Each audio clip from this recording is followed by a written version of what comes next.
Hi hello weavers, welcome back to our channel. Nag Panchami రోజు మేము చేసుకునే పూజా విధానాన్ని లైవ్లో చూపిస్తాను అని చెప్పాను కదా, కానీ ఎక్కడ నా మొబైల్కి నెట్వర్క్ సరిగా రాలేదండి.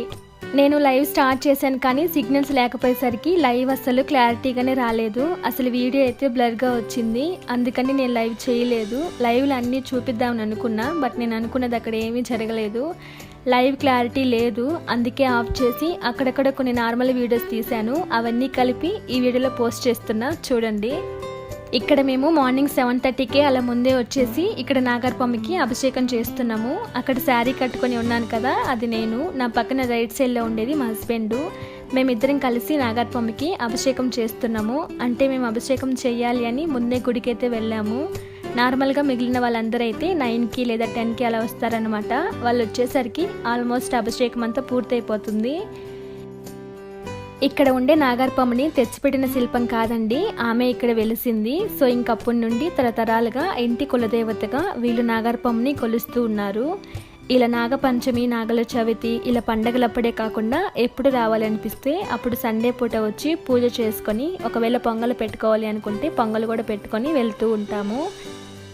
ఆదివారం రోజునే నాగర్పమ్మకి పూజ చేస్తారు. మేము ఊరికి వెళ్ళినప్పుడు కూడా కుదిరితే ఇక్కడికి వచ్చి టెంకాయ కొట్టుకొని వెళ్తూ ఉంటాము. ఇక్కడ మేము పంచామృతంతో నాగర్పమ్మకి అభిషేకం చేస్తున్నాము. అంటే పాలు, తేనె, పెరుగు, నెయ్యి ఇవన్నీ పోసి అభిషేకం చేస్తున్నాము.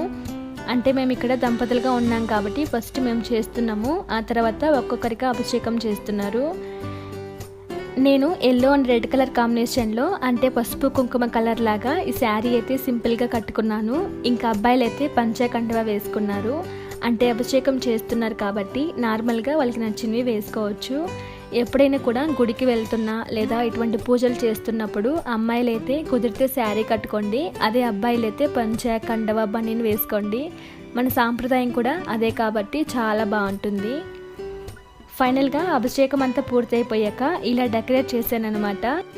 నేను నా చేతులారా ఇలా ఫస్ట్ టైం అన్నమాట పూజ చేయడము. అంటే దగ్గరుండి అభిషేకం చేసి పసుపు రాసి అలాగే పూలతో నీట్గా అలంకరణ చేసి ఇదంతా కూడా మనసుకి చాలా బాగా అనిపించింది. మనస్ఫూర్తిగా బాగా చేశాను. పసుపుని బాగా శిల్పానికి నిండుగా రాసి కుంకుమ బొట్లు పెట్టాను. తర్వాత ఇలా అందంగా పూలతో అలంకరణ చేశాను. ఇలా చూస్తుంటే నాగర్పమ్మ చాలా నిండుగా చాలా బాగా అనిపించింది. ఈ పక్కన ఉండేవి బొల్లి ఆవులు, వీటిని కూడా క్లీన్ చేసి పసుపు కుంకుమలతో బొట్లు పెట్టి ఇలా పూలతో అలంకరణ చేశాను. సింపుల్గా అలంకరణ అయితే చాలా బాగా వచ్చింది. ఇలా అభిషేకము, అలంకరణ మొత్తం పూర్తయిపోయాక ఇప్పుడు ఇంకా వచ్చిన వాళ్ళందరూ ఇక్కడ పూజ చేసుకొని టెంకాయ కొట్టి పొంగల్ పాత్ర తీసుకొని గుడి చుట్టూ ఒక 3 ప్రదక్షిణలు తిరిగి ఇంకా పుట్ట దగ్గరికి వెళ్తారు. గుడి ఉండేది ఊర్లో, పుట్ట ఊరు అవతల ఉంటుంది. ఊరు నుండి 1.5 కిలోమీటర్ అంత దూరం ఉంటుందండి. అక్కడికి నడుచుకొని పొంగల పాత్ర తీసుకొని వెళ్తాము. ఈ గుడి ఉండేది కూడా మేము ఉండే ఊర్లో కాదండి, పక్క ఊర్లో ఉంటుంది. మేము రావాలన్నా కూడా ఆటోలో కానీ కార్లో బైక్లో ఇలా వస్తామన్నమాట. మా ఊరు నుండి ఒక 15 కిలోమీటర్లు అలా ఉంటుంది. అక్కడ నుండి వచ్చి పూజ చేసుకుంటాము. ఇంకా చాలామంది రాలేదు అసలు, అంటే కొందరు రావడానికి కుదరలేని వాళ్ళు వాళ్ళకి అందుబాటులో ఉన్న నాగర్పమ్మ గుడికి వెళ్ళి పూజ చేసుకుంటారు. కుదిరితే ఇలా వచ్చి పొంగలు పెట్టుకుంటారనమాట. చూడండి, బయట నుండి గుడి అయితే ఇలా ఉంటుందన్నమాట. లోపల చాలా ప్లేస్ ఉంది, ఎంతమంది జనాభా అయినా కూడా ఈజీగా పడతారు అసలు. ఇక్కడ వీళ్ళు పొంగల్ తీసుకొని వెళ్తూ ఉన్నారు. కొంచెం దూరం ఎక్కువగానే ఉంటుంది కాబట్టి పొంగల్ పాత్రలో వాటర్ పోసుకొని పోరు. అక్కడికి వెళ్ళాక, అంటే పుట్ట దగ్గరికి వెళ్ళాక అప్పుడు వాళ్ళకి కావాల్సినంత వాటర్ని, అంటే పొంగల్కి సరిపడంత వాటర్ని అక్కడే యాడ్ చేసుకుంటారు.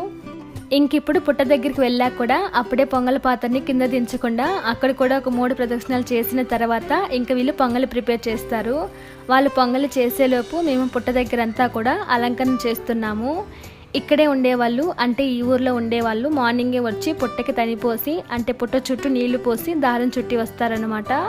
ఇప్పుడు ఇంకా మేము వెళ్ళాక పుట్ట పైన పసుపు కుంకుమలతో అలంకరణ చేస్తాము. ఇలా పుట్ట నిండా బాగా పసుపు కుంకుమలను చల్లుతాము, అంటే బాగా ఘనంగా కనిపిస్తుంది. అప్పుడు పుట్ట చూడడానికి కూడా చాలా బాగుంటుంది. చూడండి, ఇక్కడ వీళ్ళు పొంగల్ ప్రిపేర్ చేస్తున్నారు, బెల్లం వేసి కలుపుతున్నారు.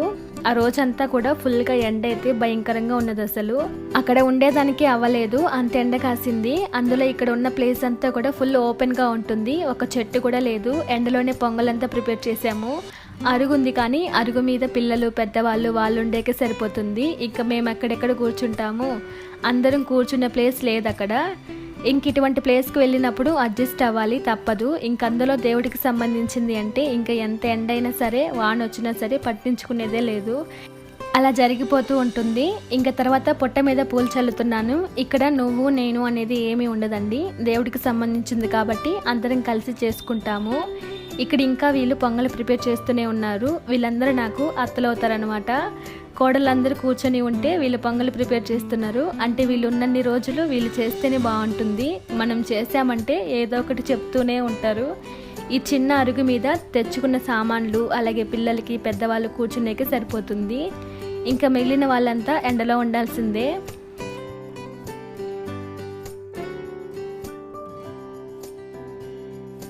పుట్ట మీద పసుపు కుంకుమ పూలతో అలంకరణ అంతా అయిపోయాక ఇక్కడ నేను గణపతిని తయారు చేస్తున్నాను. పసుపుతో వినాయకుని తయారు చేస్తున్నాను అన్నమాట. మనం ఫస్ట్ ఏ శుభకార్యమైనా లేదా పండగలప్పుడైనా ఇంట్లో ఏమైనా పూజలు చేసుకునేటప్పుడైనా ఫస్ట్ అయితే ఇలా మనం పసుపు ముద్దతో గణపతిని తయారు చేసుకోవాలి. అంటే ఫస్ట్ ఆయన పెట్టకుండా పూజని స్టార్ట్ చేయకూడదు కదా, ముందు వినాయకుని పూజించుకొని తర్వాతనే మనం పూజ స్టార్ట్ చేసుకోవాలి. పక్కన నాతో పాటు చేస్తున్నది నా తోటి కోడలు. మేమిద్దరం కలిసి వినాయకుని రెడీ చేస్తున్నాము.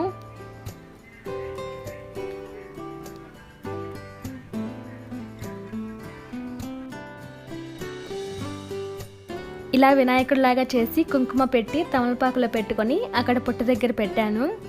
చూడండి, పుట్ట మీద పసుపు కుంకుమ పూలతో అలంకరణ మొత్తం అయిపోయాక ఫైనల్గా ఇలా ఉందన్నమాట పుట్ట. చాలా బాగుంది. పసుపు కుంకుమలైతే నిండుగా చల్లామన్నమాట, బాగా ఘనంగా కనిపిస్తుంది.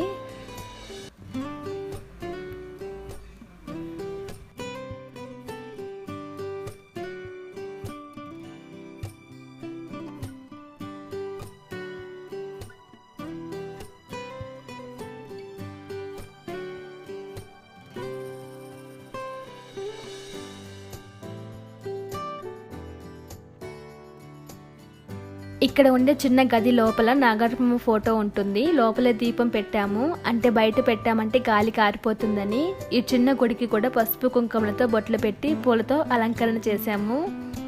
ఇంకా పొంగల్ చేయడం అయిపోయింది. అందరు పొంగలి అయిపోయాకనే పూజ స్టార్ట్ చేస్తారు. ఒకరిది అయిపోయాక అక్కడ తీసుకెళ్ళి పెట్టడం అలా ఏమీ ఉండదు. అందరు పొంగలి అయిపోయాక పుట్ట దగ్గర పెట్టి అప్పుడు ఇంకా పూజ స్టార్ట్ చేస్తారు. చూడండి, అందరి పొంగళ్ళు. ఇక్కడ ఉండే వాళ్ళందరూ ఆల్మోస్ట్ అందరూ నాకు అత్తలు అవుతారు, అంటే కోడల్ని కాబట్టి. అందులో అందరూ కూడా మా ఇంటి పేరు ఉన్న వాళ్ళే కాబట్టి అందరూ అత్తలు, మామలు, తోటి కోడళ్ళు, మర్దులు వీళ్ళే అనమాట ఉండేది. మా ఇంటి నుండి మా అత్త అయితే 10 అద్దెల పొంగల్ చేస్తుంది. నార్మల్గా ఎప్పుడైనా పొంగల్ పెట్టినప్పుడు కూడా ఇంతే చేస్తుంది. అలాగే ఇలా పండగలప్పుడు కూడా 10 అద్దెలు చేస్తుంది అనమాట. ఇంకా మిగిలిన వాళ్ళందరూ అయితే 5, 3 ఇలా పెట్టుకుంటూ ఉంటారు. అంటే మా అత్త ఇంటి పెద్ద కోడలు, అందుకని 10 అద్దెల పొంగల్ చేస్తుంది. ఇంకా రేపటి రోజున నేను కూడా ఇంతే చేయాలి. ఇదే మా పొంగలి, మంచిగా నెయ్యి పాలు వేసి చేసింది. ఇంకా అందరు పొంగలి కూడా అయిపోయాక అందరి దగ్గర నుండి కొంచెం కొంచెం ప్రసాదం తీసుకొని ఇలా 3 ఆకులలో పెడతారు. ఒట్టి పొంగలే కాకుండా సజ్జలు, సలిపిండి, నువ్వుల పిండి కూడా ఇంటి దగ్గర తయారు చేసుకుని వచ్చి ప్రసాదంగా పెడతారు. అంటే పొంగల్ ఒకటే పుట్ట దగ్గరికి వచ్చి ప్రిపేర్ చేస్తారు. మిగిలినవన్నీ అంటే సజ్జలు కానీ, సలిపిండి, ఇంకా నువ్వుల పిండి, ఈ 3 అందరు ఇంటి దగ్గర తయారు చేసుకుని వస్తారు. ఇక్కడే చేయడానికి కుదరదు. ఇక్కడ పొంగలి పూజ అయిపోయేసరికి సాయంత్రం 3 లేదా 4 అవుతుంది. ఇంక ఇవి కూడా ఇక్కడే చేయాలి అంటే ఇంకా లేట్ అయిపోతుంది అసలు. అలాగే నాగరబొమ్మకి చీర, జాకెట్ పీసు, గాజులు, పసుపు కుంకుమ, పూలు, అలాగే తాంబూలం ఇవన్నీ ఒక ప్లేట్లో పెట్టి ఇలా పుట్ట ముందు పెడతామన్నమాట. ఇవన్నీ అమ్మవారికి సమర్పించాక ధూపం వెలిగించి ఇంకా అందరూ టెంకాయలు కొట్టుకుంటారు. మేము మార్నింగ్ నుండి ఉపవాసం ఉన్నాం కాబట్టి అందరూ టెంకాయలు కొట్టుకున్నాక ఈ 3 ప్రసాదాలు అంటే సజ్జలు, సలిపిండి, నువ్వుల పిండి వీటిని పొట్ట కోణల్లో వేసిన తర్వాత ఇంకా మేము ఉపవాసాన్ని చెల్లిస్తామన్నమాట. అప్పటిదాకా ఏమి తినము. పూజ అంతా కంప్లీట్ అయ్యేసరికి ఆఫ్టర్నూన్ 2:30 అయింది. ఇంకా ఈరోజు నయం అసలు తొందరగా అయిపోయింది, లేదంటే ఇంకా 3 లేదా 4 అవుతుంది. ఇక్కడ నాగరపమ్మ ఒంట్లోకి వచ్చింది, అంటే దేవుడు ఒంట్లోకి వస్తారని చెప్తారు కదా, అలా అనమాట. ఇక్కడ వీళ్ళు ఒక మిస్టేక్ చేశారు. ధూపం వెలిగించాక టెంకాయలు కొట్టాల్సింది, టెంకాయలు కొట్టాక ధూపం వెలిగించారు అని కోపంతో నాగరపమ్మ వచ్చి చెప్తుందనమాట. ఇట్లా ఒంట్లోకి వచ్చి చెప్తుంది.